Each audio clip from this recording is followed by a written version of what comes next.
Jivanshi Sharma, serial number 4040. Give a big round of applause for her.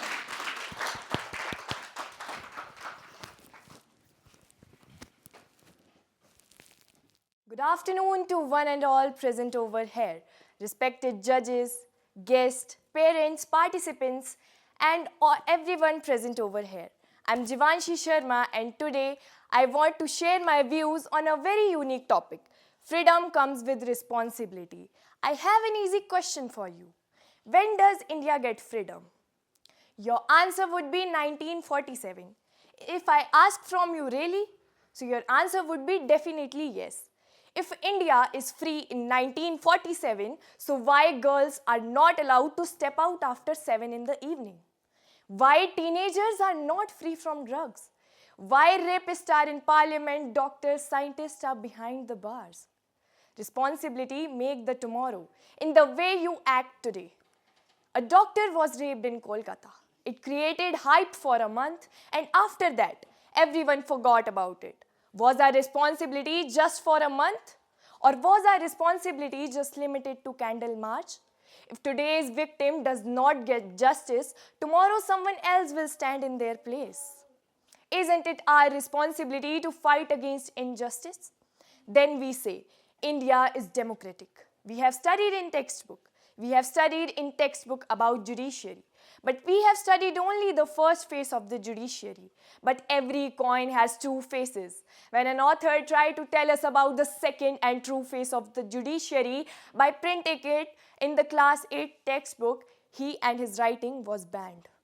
Wasn't it the exploitation of one of the fundamental rights every person is said to have?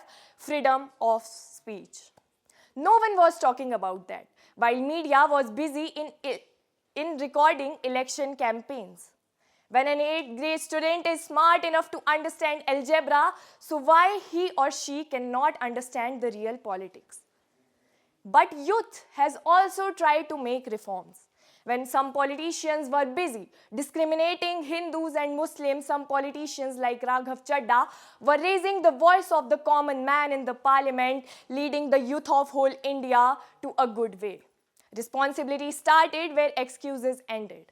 Do you know India also comes in the top ranks? When it's pollution, it comes in 5th rank, corruption 96th rank, and malnutrition 105th rank.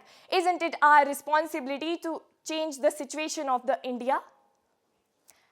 Then many people say, money cannot buy everything. But the fact decline in the case of India. Here elections are won by money. With every step of your development, you have to give goose. Is this the developed India? And isn't it our responsibility to protest against it? Environmental condition of India is even worse.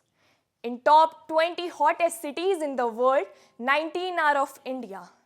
Population is increasing and resources are decreasing. Thousands are dying because of inhaling bad air. Isn't it our responsibility to plant even one tree a year? At last, I would like to conclude my topic and say that everyone has their responsibility. Some has socially and some has politically. But responsibility not always means disturbing others' livelihoods. A nation becomes truly independent when its citizens are responsible.